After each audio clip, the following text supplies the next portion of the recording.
Hello, everybody. Welcome back. It is October 3rd. It is a very special day for me. For those of you in the fish tank watching or were here last night, today's my birthday, number 49. It's a good day. I'm glad that you are here to be with me a little bit on this evening of the celebration of my birth. It's been a great day, man. It's been a very, very good day. You know what my wife and kids got me for my birthday? Let me show you. They got me an ascot.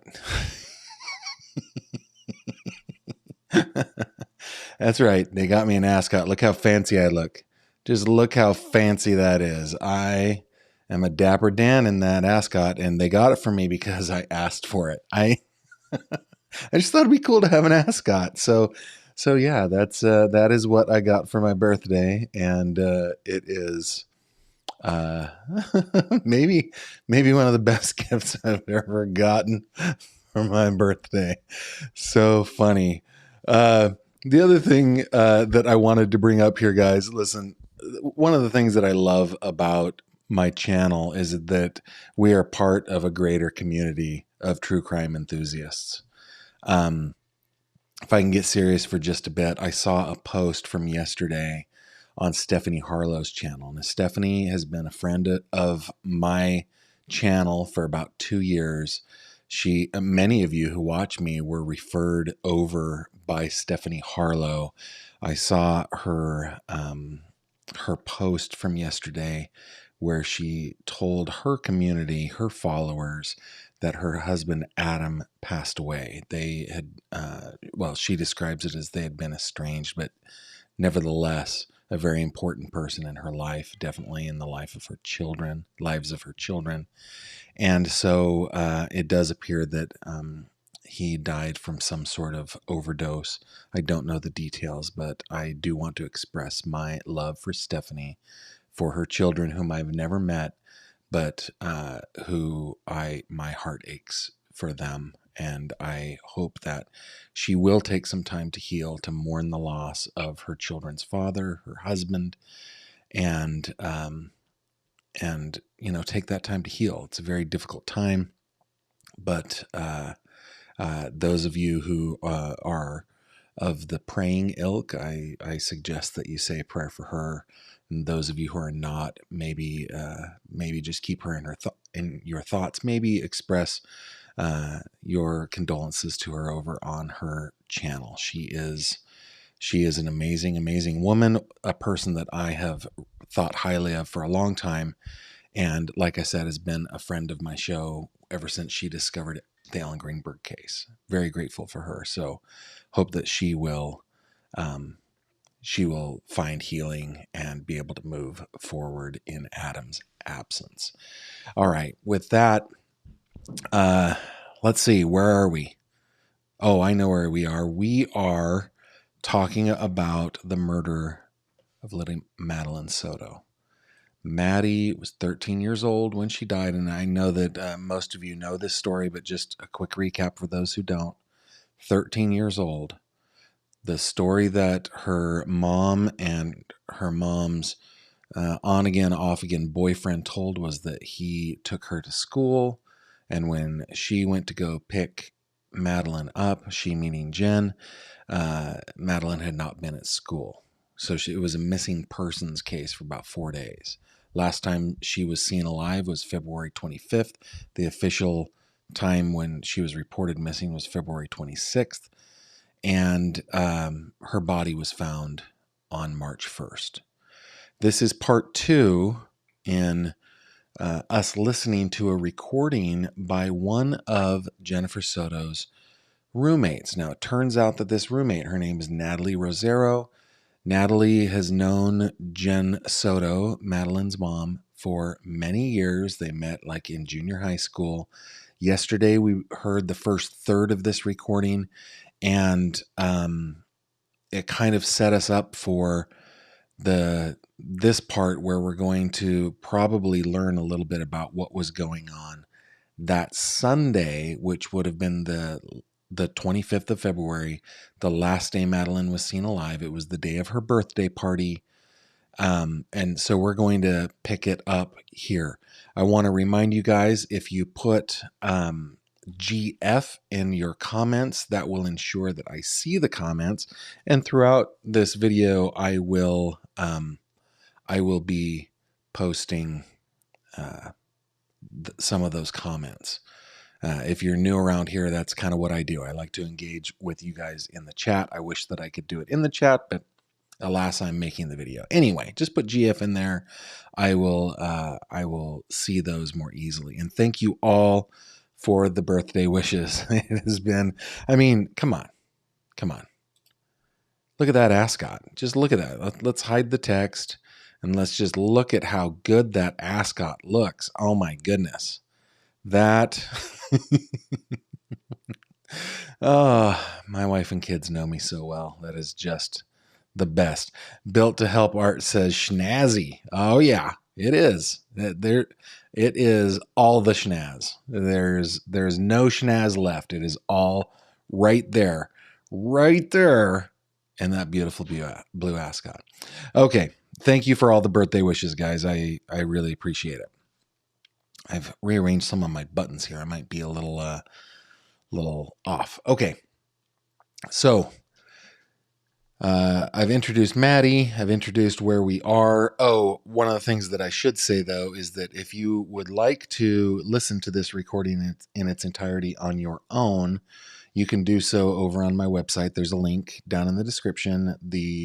All of the audio recordings, case documents, and so forth, those are reserved as far as direct access for my patrons over on Patreon. But if you're not a patron of mine, that's why we go over this on YouTube. You can hear it here. But if you are a patron or you would consider patronage, that is available to you. The other thing I should probably add here, and I'll bring Maddie's face up here, is that I have enhanced this audio a little bit just to make it easier to listen to. It's certainly not perfect, but it is enhanced. All right, with that, let's get this back up here and let's continue. I've backed it up about 20 seconds. They're talking about the Saturday. So the day before Madeline's birthday party, the day before the last day that she was seen. And this interview was conducted on March 7th, 10:38 a.m. So it was about a week after Madeline's body was found. Here we go. I don't remember if that was Friday or Saturday, but I remember that because I felt bad because I had missed her birthday. But no, like we probably woke up early. I don't have any transactions, meaning we went for a walk. Came home, took a shower, started doing like my stuff that I typically do on Saturday nights. I was doing it before, so like that we can be ready for the movie. But nothing seemed out of normal. Okay. Now Sunday, you see the movie Saturday night. Do you go back home Saturday night, or did you come here? No. Come back home. Okay. Yeah. So Sunday, walk me through Sunday, what you did that day. Okay, this is what I've been waiting for here. Pretty sure we went to Lake Eola Park. Morning, afternoon? In the morning. Okay. Yeah. They have, I think you guys know, they have like a market, a farmer's market. So there was this, he didn't like anything at the farmer's market, and he saw sushi on the way there. So we wanted to stop by sushi. We ate until we were there until I want to say 12:30. 1 o'clock. And then we started heading back home. I'm trying to think.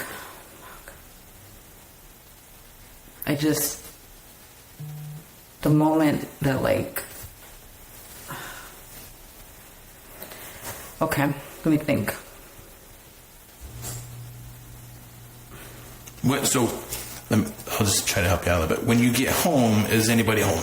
No, I got home a little bit on the earlier side because we had gone out so early, and we had been walking around, so my son was tired, and we kind of just ended up staying home by by 6:30, like we're watching a movie snuggled up. By again 8 o'clock, he's knocking out, and my Mondays are always really hard, so I try to get some sleep before. But like I didn't see anybody there when I got there. At any point that night, did anybody come home that you know of? I never really I always keep the TV so loud, which I'm not doing anymore. But no, in my little corner, I never really paid attention, I guess. Mm-hmm. But no, I once my son falls asleep, I can rest, mm-hmm. and I just kind of knock out or go into my own little world. Do you keep your TV on all night? I have a really bad habit, yeah. Okay. All right. At any point on Sunday evening, Sunday night, did you see Angelica, Jen, Maddie, or Stefan at all? No. No. No, I didn't even know Stefan was here. Okay. So Monday morning when you wake up, you said you are adamant that you got to leave by 7:45. Mm-hmm. Okay. So your routine, I know there's a bathroom upstairs. Hey, Lori, I'm going to get back to this one. That's a good question. Mm-hmm. I don't think it's necessarily attached to your room, right? You got to come out of your bedroom to go to the bathroom? No, it's inside. Okay, so yours is It's inside. a master. Got it. Okay. So your routine is get up, you do whatever in the bathroom, come out, get changed, get your son ready, and you guys go. Mm-hmm. Okay. Now, when you go and you're leaving your bedroom, did you see anybody that morning? No. Okay. Did you hear anybody that morning? No. Okay. When you were coming out of your room, you have to pass bedrooms 3 and 4. Is that right? Mm-hmm. Okay. Were either of their doors open? No. So they were closed, or you don't know? They were closed. Okay. When you walked downstairs and you were going out to leave, was Jen's dog wandering around anywhere? Jen's dog is typically sleeping next to the couch. Okay. But I don't remember seeing him. Okay. I usually see him on the couch. So if I tell you I saw, it's because I typically see him on the couch. But I can't really say if I remember seeing him. Now, when you leave, do you remember if Jen's door was open or closed? Her door's always closed, with this much of space so that the cat can come out. Okay. Okay, so a cat coming in and out is going to be like this. I do like the way Detective Morris's questions are going. I like this detective. I think that he is very good at his job here. I'm glad that he kind of took the reins, right? Started asking specific questions to help. He said, "Let me help you." And he asked some specific questions, and I really appreciate him doing that. So the bedroom doors, let's see, going back to Lori's question, let me bring that up real quick. The way that I understand the townhouse to be is Jen's room is on the first floor. It is a master bedroom. That's what I understand. And then on the second floor, there are 3 bedrooms. They each have numbers on their doors, 2, 3, 4. Natalie's was number 2. It also was like a master suite. It had a bathroom connected to it. The other 2, numbers 3 and 4, that would be Angelica's room and then Stefan's room. They did not have their own bathrooms. And Jen did not sleep in Maddie's room. Maddie had a spot in the living room behind some dividers, some curtains, and I can actually show you these on the website. Let me just bring you over to the website real quick. And you can, let's see, I think it's in the very beginning here. Yeah, so starting, there we go. Starting in the dining area, you look over here and there you see that. Obviously you do see that, but those dividers divide the living room and give Maddie her own space to sleep. And this is like we kind of discussed last night. This is kind of just a crash pad, it seems, for a lot of people, right? The way that this is set up.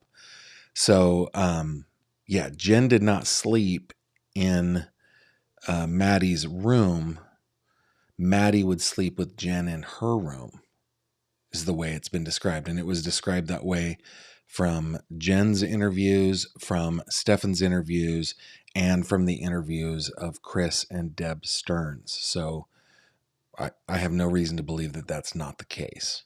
Now, obviously, of course, when the night that Maddie, or the early morning that Maddie was killed, she had been sent to sleep in Stefan's room number 4 on the second floor, ostensibly so Jen could get better sleep. I am not buying that story. I think that she was pimping her daughter off to Stefan.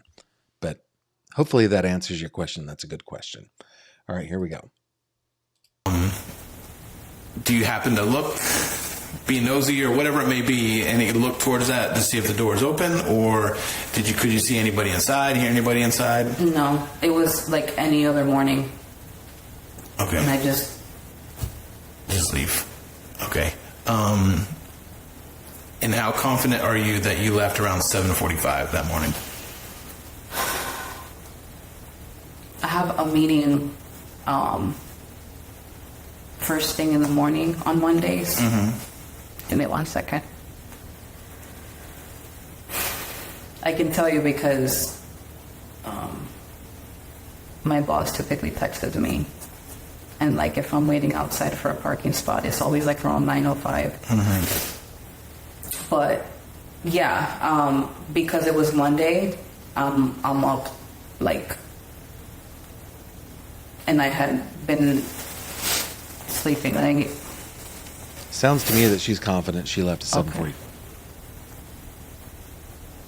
Yeah, I had to have left on time because I was at work on time. Okay. Now, when you say you're leaving on time, you're leaving right at 7:45 or before that? Right at 7:45. Okay. Did anything seem out of place downstairs? Did you see something that may be on a counter or a table or anything that you don't really see on a daily basis? No. Good question. No, the table's typically cluttered with stuff. Whether it's like Valentine's Day stuff or whatever arts Maddie was doing. No, it didn't feel any different. It felt like just another day. Okay. All right, let's get So into What do you guys think? Do you Maddie. think that Stefan Stearns, he said that he was taking her early to school, right? So if Natalie didn't see anything out of the ordinary, didn't see Stefan bringing down a body, Stefan's door was closed, and she left at 7:45, and she's confident that she did that, I guess that would mean that Stefan brought down Maddie's body earlier in the morning, right? Does that make sense to you guys? That's the way it kind of is coming together for me. Anytime when you would leave to go to school, have you ever seen Maddie getting ready in the morning for school or anything like that? So Maddie typically wakes up when I'm about to like head out.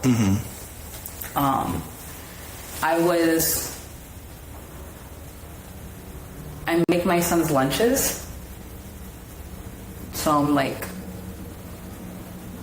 downstairs by like 7:40 making lunches. And sometimes I would see Maddie get up, but then sometimes she was late. So it was really yes and no. And then I think that there were times where she may have been sleeping over her grandma's house. So like, Where would Maddie typically sleep? in her room. In the little partition area. Okay. Yeah. I'll address this in a bit, Aaliyah.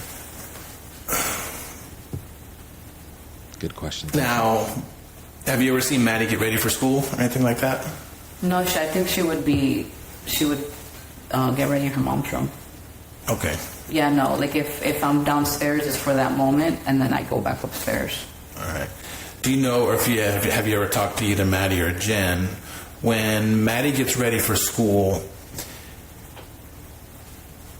like when she would get dressed for school, if you know or if you heard, would she just go in her closet, figure out what she's going to wear for the day, or do you know how that would work? So, not really, because I wasn't involved with like like I wasn't in Jen's room watching her get her daughter's stuff ready to know. I know, what I do know is that Maddie loved clothes and she loved looking nice, and I can imagine that she would pick out her own clothes. I don't see Jen being the one picking out her clothes. Do you think Maddie would lay out her clothes the day before to go to school? I would see her being that type of person. Have I ever seen it? No. But Maddie liked clothes. Like, and I say that because she would we had that in common. Like, I would go downstairs and like try something on for her. Where would she normally keep her clothes? She had I call it a bureau, but it's a drawers, like it's drawers, where the TV was. And I want to say she had little drawers on the side, like little plastic ones. I think she may have some stuff in Jen's closet. Hey, Crystal, this is a good question. We'll come back to it. Thank you. That's a little longer conversation, but thanks for that one. I don't know, but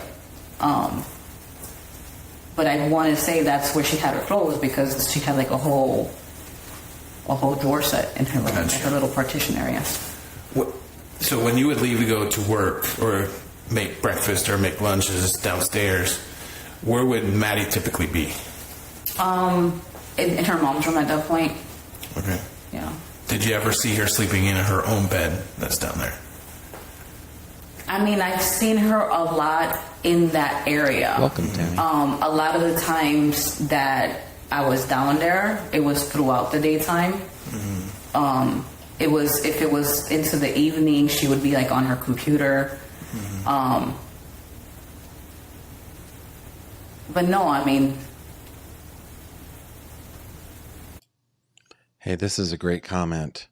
Mrs. Robinson says, Mrs. Robinson, are you trying? Never mind. Gavin, I was thinking he asked her if she noticed anything out of the ordinary. He may have been wondering if she saw the same tools the other roommates saw. Yeah, I think that's what detectives are trying to do, right? Because everybody is going to notice different things. And so creating that big picture. Now, if I remember correctly, Angelica saw those later in the day, right? It was like 10:30, something like that. So yeah, that's a good point. Maybe establishing the timeline that the tools were out there earlier. I don't know, but of course she said she didn't see anything out of the ordinary. And Detective Morris is asking really good questions here, and that's a great comment, Mrs. Robinson. Thank you. No, I guess she had the area closed off too, so I guess I never really saw her tuck in. Like, I was always like in and out. I mean, she would be in there all the time, but as far as like a full night's sleep, I guess I don't know. I wasn't paying attention. Did they ever talk about if Maddie would sleep with Jen? I want to say yeah. Because their alarm, whenever Maddie's alarm would go off, it would go off in her mom's room. Do you know roughly what time her alarm would go off? Like 7:40, like 7:35, 7:40. Okay. Only because I heard it. And that's Okay, that's interesting to me, right? That's really interesting to me, because the story that Stephen Stearns told the police in his first couple interviews is that they wanted to leave the house early to grab McDonald's on the way to school. To me, that just seems like a complete fabrication in order to have the excuse of leaving earlier than normal. Yeah, we were going to McDonald's. Now, the thing that has kind of been stuck in my craw about that is that Jennifer has told police in her interviews that the plan the night before was to go to McDonald's the next morning. But that seems like she's repeating something that Stefan told her to say, rather than it was something that actually happened. If Madeline normally woke up 7:35, 7:40, that is about the time. Did I say Madeline? I think I said Madeline. Madeline woke up 7:35, 7:40. That's about the time that Natalie and her son would be leaving at 7:45, at the latest 7:50. So she would hear those or those alarms that would go off in the morning, right? So I'm curious if she heard the alarm that morning as she was getting ready to go. Here we go. Around the time that I'm getting ready to leave. Got it. Okay. And typically, Maddie would be in mom's room. Whenever, yeah, like in the mornings, yeah. Okay. Like in the mornings? Yeah. So all the other people that were interviewed, Jen, Stefan, Deb Stearns, Chris Stearns, they were all adamant. Maddie could not sleep alone. She always slept with Jen, except when, of course, she was sent to sleep with Stefan. But it seems like Natalie doesn't have that same first-person knowledge. She's just like, yeah, in the morning, the alarm would go off in Jen's room, so I guess they did sleep together. Kind of odd for sharing a house to not notice those things. You know, that's like, and I've said this on the channel before, like, I cannot tell you, I right before this live stream started, I was down in the kitchen with our two youngest children having dinner. I cannot tell you right now what it was that they were wearing. I know that they both looked cute. They looked, clean, and they, well kempt and everything, but I can't tell you what they were wearing. My wife, on the other hand, could tell you what they were wearing 7 days ago. Like, she notices those things. There are people that just notice those things. And I tend to, and at least in my experience, the people that notice those little details are the women in my life, right? My mom was that way. My sisters are that way. I've got sisters-in-law that are that way. So it's kind of strange to me that Natalie wouldn't, I guess, it wouldn't occur to her that, hey, Natalie is sleeping with Jen every night, kind of thing. It's kind of weird. I'm not like casting aspersions or pointing the finger at Natalie. It's just a little off for me, right? Now, on the other hand, like, I think I told you guys the time when I witnessed my friend getting injured on the playground at school. We were in maybe 5th, 6th grades, 4th grade, something like that. When his family lawyers, because of course it all turned into this legal thing, came to talk to me as the only witness, like, I was just like, I don't know. So I guess, I was a child, but I guess that if something doesn't glue to your memory for some reason, there's no reason to really keep it. So I don't know. It just kind of seems, I guess what I'm saying is it seems strange. And that's all. Here we go. Have you ever known, before I answer that, what was the relationship between Stefan and Maddie? I always saw him because they had been in each other's, and he had been in Jen's life for such a long time. I always kind of felt like that was a father figure to her. I say that, Kathy, I'm going to come back to this. I say that really brokenhearted right now, but that's the way I saw it. Like, I saw him, making food and taking out the dogs, taking out the trash, and being that type of person in that, that type of role in their lives. I think that there wasn't a moment where I felt like he could ever hurt her.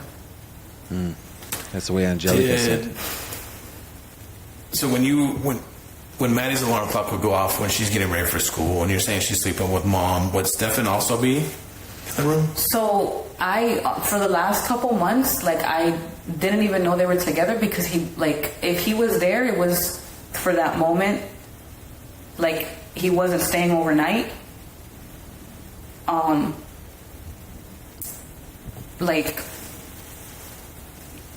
In the last couple of months where I would hear the alarm ringing, Jen was by herself. Mm-hmm. Jen would sleep with Maddie because Jen didn't like to sleep by herself.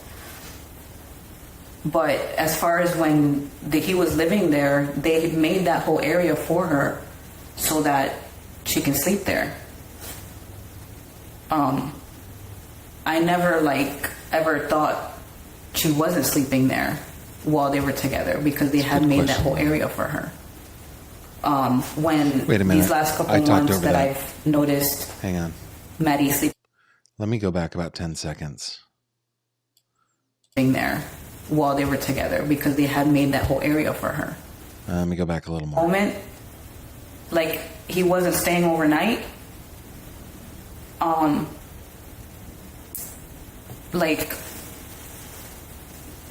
In the last couple of months where I would hear the alarm ringing, Jen was by herself. Mm-hmm. Jen would sleep with Maddie because Jen didn't like to sleep by herself. Whoa, oh, that's different. That is different. She just said that Jen would sleep with Maddie because Jen didn't like to sleep by herself. That's what she just said.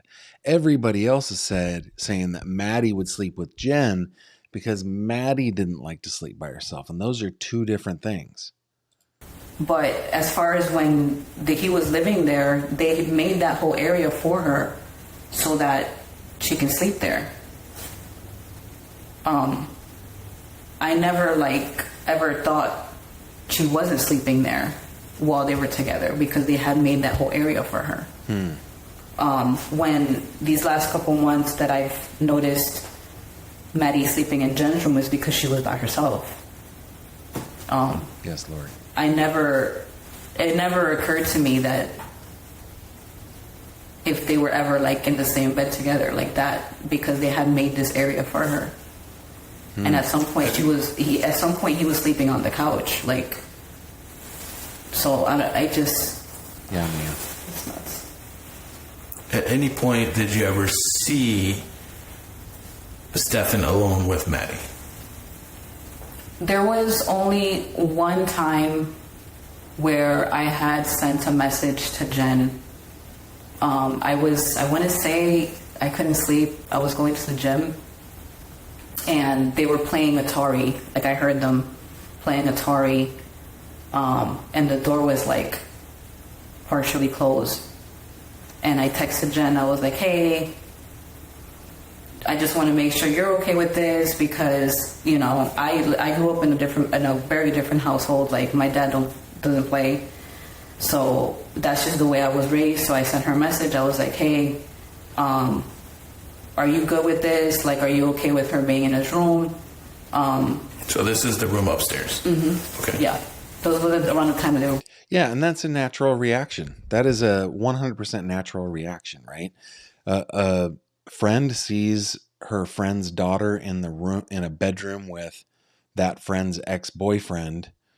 Yeah, that is a natural reaction to be concerned. So text her to make sure everything is okay. I'm sure we're about to hear that Jen responded that everything was okay because I think Jen is mentally ill. And yeah, let's take a moment here real quick because we got a couple of comments. I'm going to bring this one up again, Mia. Yeah, she said that Jen didn't like sleeping by herself, not the other way around, as Jen, Stefan, Chris, and Deb said. Yes, that is correct. Let's see. Phoenix Rising, good to see you. And congratulations on your first grandbaby. Good to see you back. Let's see. Military Ma says, Gavin, this whole time I wondered if it was actually Maddie that didn't like to sleep alone or it was Jen that had the issue. Now we know. Well, I don't know that we do know. Jen says it was Maddie with the issue. Stefan, Chris, and Deb say it was Maddie with the issue. Natalie is telling us it was Jen with the issue. And I can see it going both. Maybe both things are true. But yeah, that is a revolution for sure. Aida Shah, JD says, I'm guessing that means you are a lawyer among us. Is that correct? Happy birthday. Glad you found the channel. I didn't listen to these audios until your return. Well, good. I'm glad that you waited. Thank you so much. All right, let's continue because I want to know what the answer to that question is. Mm-hmm. And what did Jen say? I can pull it up, but I'm pretty sure it was thank you, friend, you're good. to that. Like, I can pull it up if you want me to pull it in. Yeah, if you don't mind. But that's the only time where I questioned anything, really, because, again, the way I was raised, you know, we don't play that. Have you and Jen communicated after all this happened? Like, after... Anytime last week, after Monday? I've been heavily trying to help the family, help my best friend. And I'm not really, like, I don't know how you console somebody that just lost a kid. Like, I can't imagine how it feels.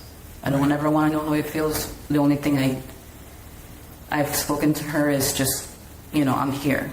Like, whatever you need, getting clothes from her house. Like, I'm here to help. That's, like, as far as the communication with her, how it's been. Did she ever tell you what happened? I don't... Like, I'm speaking to you coming from a place of not knowing anything. Like, I've been very much affected by it because I myself, like, you know, have a history of abuse. So, like... Oh, just to remind you guys, that is a redaction where she's talking about well, we don't know exactly what she's talking about. It's a redaction. Probably has to do with some kind of trauma or abuse that she suffered. I shortened that. That is one of the edits that I made to this audio to shorten those redactions. I wanted to make sure that we knew that redactions were there, but I didn't want to sit through silence that were kind of long. So just so you know. I told myself that, like, you know, I would protect myself and my son from this. So it being so close to me, it's affected me in ways that I didn't think it would.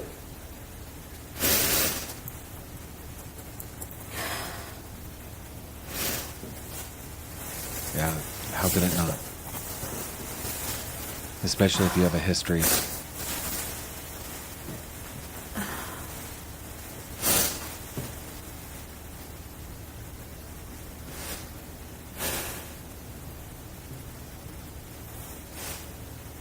I think if you click on it, it'll take you to, like, that moment.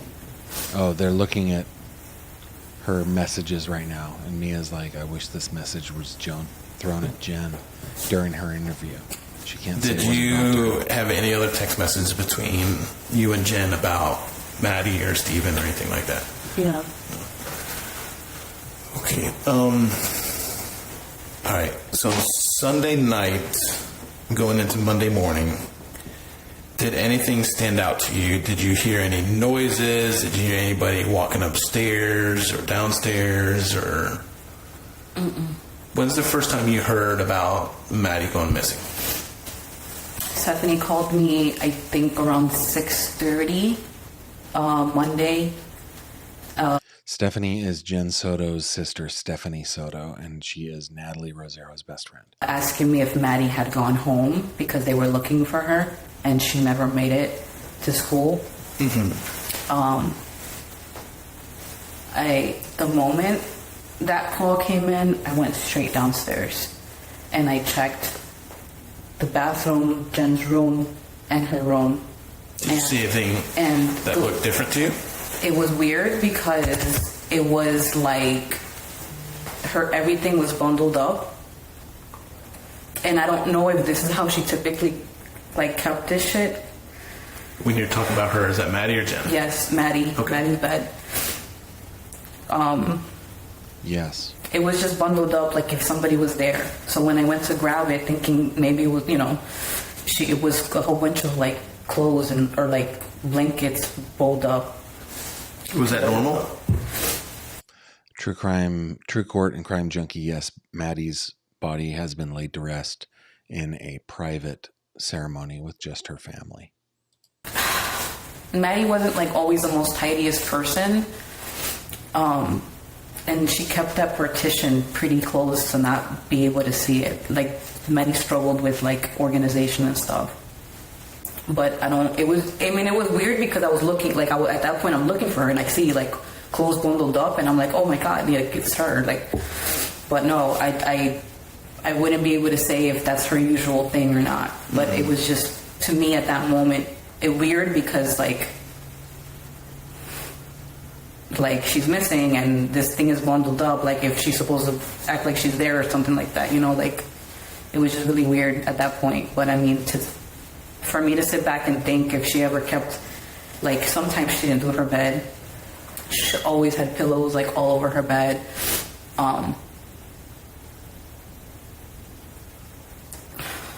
Should have paid more attention. When you left, do you know what kind of car Steven drives, Stefan? So I end up finding out he's driving this, well, I don't know if it's Lincoln or whatever, but from when I've known him to the last time that I thought I saw him before this whole thing, it was a brown Honda Civic 4-door. Mm-hmm. And it had like a bump on the front. Okay. When you left, do you know what Jennifer drives? Yes. Okay. The white Nissan. Mm-hmm. Okay. When you left Monday morning, did you see those cars outside? I don't remember if I saw her car.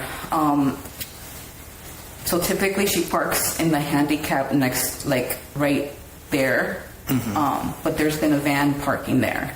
And like, oh my God. I wonder why Jen parks in the I don't remember if I saw her car or not. Mm-hmm. What about Stefan's car? I didn't see the Honda because apparently he wasn't in the Honda. Mm-hmm. Do you remember seeing the silver car? The Lincoln? No, I don't remember because I've never seen that car before. And I wouldn't, like, it wouldn't stand out to me. I don't like that car. Good point, Vicky. All right. Circling back to, so Stefan is pretty much living at this house up until, according to you, 6-8 months ago. Now, did you ever see Maddie coming and going from his room or Jen's room? I know you said the only time that you've known them to be together is when you text Jennifer about that time. Mm-hmm. Is there any other times that you would see them together? No, it was always like they were always sick, like the three of them. Like it wasn't. Hey. No, and I'm thinking like these last 2 years, right? Like if I ever saw Maddie was either with Jen or she had just came from like going out with her grandpa or being with like Aloysia and like if he was there, they were there together. All right. Did you hear about the birthday party Sunday? I end up hearing about it, but I wasn't invited because they was like super close family only. Okay. But I ended up. Did Jen go to the party? I think she was working. Okay. I think she was working. This is the job that she's working at Disney. Mm-hmm. Okay. It's kind of weird for a family to schedule a birthday party for, let's say, their granddaughter or their niece at a time when mom is working. And it's not like she's working all that much. It's kind of weird. Jen, do you know if she takes any I think it speaks volumes is what I'm saying. Medication? I believe she's depressed. I want to say it's either bipolar or ADHD or a combination. Mm-hmm. But she does take prescribed medication from her feedback to me throughout the years. Gotcha. Has she ever tell you like how this medicine affects her? I know that she struggled for a little bit trying to find like a good medication for her because it would affect either her appetite or her sleeping. She would feel really drowsy. Mm-hmm. She struggled a little bit there. I believe she got with a really good therapist that like really understood her and got her on something that she was able to work with. Because I feel like she was doing better. Like she got this job and she was feeling really good. It sounds like Natalie is kind of cheerleading for her, right? She's seen Jen struggle, and now things seem to be going well, kind of the way a friend would be. She ever said any kind of medicine that she takes would either keep her awake or put her to sleep or anything like that? Yeah, there was medication that would just make her feel super drowsy. Mm-hmm. Yeah. Is that recently or in the past? Or? It was when she was struggling a lot with it. There was a night where somebody was trying to get into her car. Like, it was super random. And I was, again, heading to the gym, like, at 1 o'clock in the morning. And I see it, and, like, I'm like, oh, like, I'm crazy. Like, I don't know what I'm going to do. But I'm like, I deterred them from actually breaking in. And I went inside, and I was like, Jen.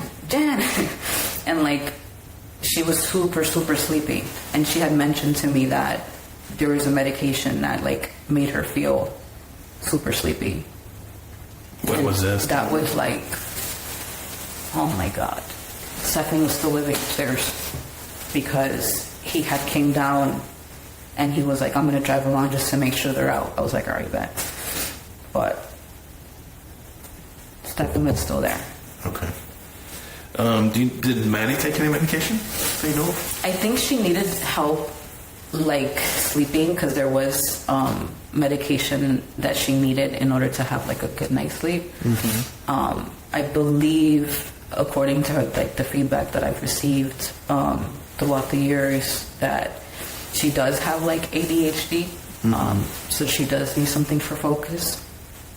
But those were the only two that I understood as far as from her feedback. Did Maddie or Jen ever talk to you about the medicine that Maddie takes? Not in detail, like, as far as the name of it or anything like that. I just know that she would vent if, like, they missed it, and then she would feel the after effects of not being able to sleep or anything like that. Like, that's when we would talk about it. Mm-hmm. When it's like, oh man, like, I gotta get Maggie back on the regimen, because if not, like, she's not gonna get sleep, things like that. Gotcha. But it was never, like, detailed as far as, like, I don't know what it was or anything like that. Did Jennifer ever talk about Maddie to you at all? Let's actually pause it right there. We've finished the meds conversation here. I've got a couple of comments that I want to go to. So we're now about 2/3 the way through this recording. Tomorrow we'll finish up the rest of the recording. I think that's a good stopping point. And you guys have had some amazing comments here. Let's actually first go over to the super chats. You guys are so awesome. Wow. PJ Tyler, so generous. Happy birthday, Gavin. Thank you very much. I am feeling the birthday love, man. And you know what's funny is, like, I am the kind of person who I don't really like all that much attention on me for some reason. Like, here I am doing a YouTube channel, but like, that's why when I go to get a haircut, I would like them to cut my hair so it looks like I didn't just get a haircut. I don't like the attention, but it has been a terrific birthday. Thank you very much. House Music sent another one. Thank you. Enjoy your happy birthday. And I am. Thank you very much. Built to Help Art says, happiest and healthiest life and family for all the years to come. Thank you very much, Art. I appreciate it. We have kind of a feisty little one. She is 9, and she was born when we were 39. Like, Kimberly and I had 2 batches of kids. We call them our olders and our youngers, right? So there's almost a decade gap between our 3rd child and our 4th child. So we were talking about how, yeah, when you're our age, we probably will be gone. And in the end, you're going to be the one that takes care of us because you're the youngest, and that's the way it has to be. So I hope there are many years to come. And for Caroline's sake, I hope that she is the one that has to take care of us in our old age. Purple Smurf. Wow. Purple Smurf. Happy birthday. I appreciate your time, interest, and efforts you put into all you do. Now go celebrate. Thank you very much, Purple Smurf. I deeply appreciate it. Autumn, one of our intrepid moderators, wishing me happy birthday. Thank you very much, Autumn, and asking everybody to hit the like button. You guys are amazing, by the way. The growth on the channel over the last, 4 days has actually been pretty astounding. I'm so glad to see so many new people, and a lot of that is thanks to Autumn and Jamie and the folks that volunteer to work on my channel. Terry Cat says, "Happy birthday, Gavin. Happiness, health, and prosperity always. Thank you for all you do." Thank you, Terry Cat, and it's good to see you. I appreciate that. Corey says, "Happy birthday, Gavin. Thank you for the hard work you do. Greetings from Montreal." We've got a Quebecois with us, everybody. I was just talking to somebody about Montreal. What was it? We were talking about the underground city. Montreal is a beautiful place, and thank you very much for the super chat. I deeply appreciate it. And then Barb Murray says, "A grown man replying, she's in her nest. Wow, gross." Okay, thank you for that super chat, Barb. There are a few comments that I favorited so that I wouldn't forget them. Let me just go over there real quick. Oh, here we are. So I do not know how to pronounce your name. I am guessing with that double A that you are in Holland. That is my guess. Are you Dutch? I have the subtitles on. However, the subtitles aren't working. I suspect it has to do with the software that I'm using. And so I am actually going to be changing software providers for my live stream. I have already subscribed to a new provider. I just kind of need a little bit of time to figure it out, and I'm going to take this weekend to do that. So I will do my very best. And I'm sorry if I guessed your wrong nationality. I think that is a beautiful name. I just can't pronounce it. And I will do my best to get subtitles for you guys that are overseas and not native English speakers. Okay, so Aaliyah for Life wishes me a happy birthday, and it says, "It's hard for me to tell if Jen Soto is really that oblivious or just pretending to be. What do you think?" I think that she really is that mentally ill, but it's also not an excuse. I hope that, I hope that is clear as mud. Crystal said, "Gavin, any info yet into who took the drive out to the location Maddie was found at the night they reported her missing?" So the I think you're talking about the drive in Jen's Nissan, right? Her Nissan Sentra. It's a white Nissan Sentra. By the way, and I know that I keep reminding you guys this, but if you go to the website, all the photos, you don't have to be a patron to see the photos, but one of the sets is the search of that white, this is the Lincoln, but the white Nissan Sentra, right? This is Jen's car here. So just so you can see it. Let's see, where was that comment? I can't remember where we are. There we are. It appears to me, based on the conversation that they had with Chris and Deb Stearns, that it was Stefan who took that drive. I was concerned that it was Jen who took that drive, and if it was Jen who took that drive, then there wouldn't even be a question to me if she was involved. But it does appear that it was Stefan. After they got checked into the hotel and all that stuff, I think he's the one who did that. Thank you for that question. This is an interesting question from Kathy. Do you think he premeditated her death by using the McDee's trip to get her body out of the house? Okay, so I had not considered that, and I think that it is possible. I think it's more likely, though, that Stefan Stearns accidentally murdered Maddie Soto by strangling her. I think it's probably an accident. Now, he was doing so in the commission of another felony. This man had abused this little girl for at least 5 years, from the age of 8 at least, that we know about. So I don't. Oh, I was going to say I don't buy into the whole pregnancy thing, but there is another interview where the police say that she was late in her period. So is it possible that he premeditated her death and said, "Let's go to McDonald's in the morning"? Yeah, it's possible. I think it's just as likely, though, that he accidentally killed her, took her, disposed of her body early, and said, "I wanted to take her to McDonald's." And then Jen just parroted that but I don't know which one is true. I'm kind of waffling right now, and I understand it, but I think that is a very interesting question, Kathy. Very good question. Let's see. Art says, Gavin, did Jen tell the detective that the night before Maddie didn't want to go to McDee's, or did I misunderstood what she was saying? I remember her making a reference similar.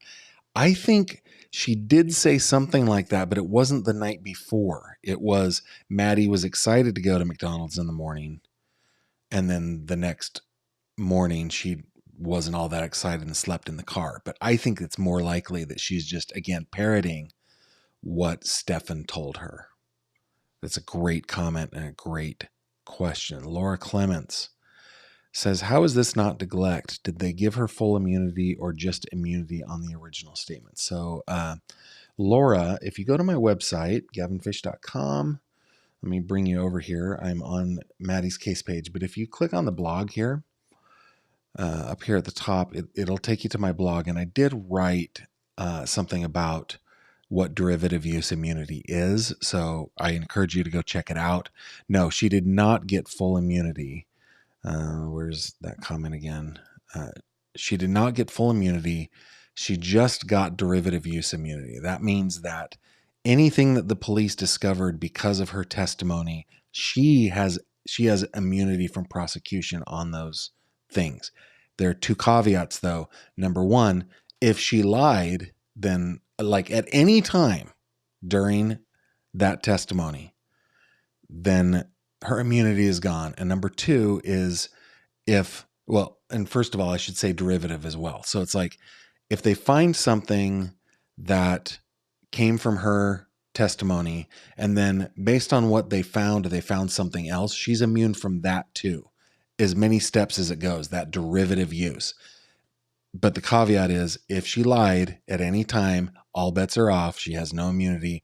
And number two, if police can get to that evidence another way, which they often can once they get a fuller picture, then she doesn't get immunity for that thing. So no full immunity. Thank you for that question. Let's go back to look at Maddie because I'd much rather look at her. Let's see. Super chat from Sharon Shipley that says, oh, birthday boy, wishing you peace and family love. Thank you, Sharon. I appreciate that. And Criddles says, recently found your channel and love your work. Happy birthday. Cheers. Thank you very much. I'm glad to all of you who have found the channel recently. We've had kind of an influx of subscribers, and that is fun because right now we are chasing that elusive and very difficult goal of getting to 100,000 subscribers. And I don't know where we are right now specifically. I could look it up. Where are we? We're at 91,660, which is just blowing my mind, guys. It is blowing my mind. Let me show you this. Just blowing my mind that we've got all these people, all of you all that are willing to come around and stick around. And look at this. I mean, we've just had a real boon over the last little bit. So thank you, all of you who are subscribing and are coming back. It really is a lot of fun. And these cases are important to all of us, right? The community that we're building, or I should call it maybe a sub-community of the overall true crime community of which we are a part, has been really fun. I loved the comments from new subscribers that have said, I really love what's going on in the chat. And that is a testament to Jamie and Autumn's work in the chat to make sure that everybody takes care of one another and is sincere in their comments. So man, thank you guys for that. While I'm on the subject of Jamie and Autumn, did you guys know that my moderators, they do this voluntarily? If you go to my website and go over to the support link up at the top in the top menu and scroll down to the bottom, there is a buy mods a coffee. If you guys would like to say thank you to Jamie and Autumn for their hard work, please go ahead and buy them a coffee. I deeply appreciate it. You guys have taken care of me so well today. What a terrific birthday. Thank you so much. We will be back tomorrow be back tomorrow with the last installment of this recording of Natalie Rosero.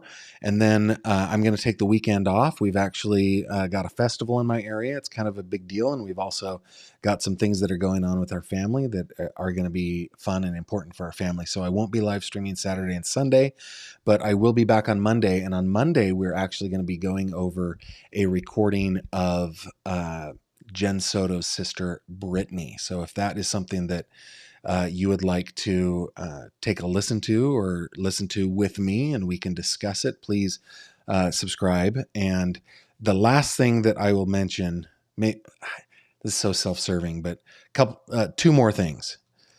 Crime Cod. If you like true crime content, you want to see the headlines of the day, please subscribe to my newsletter. It is called Crime Cod.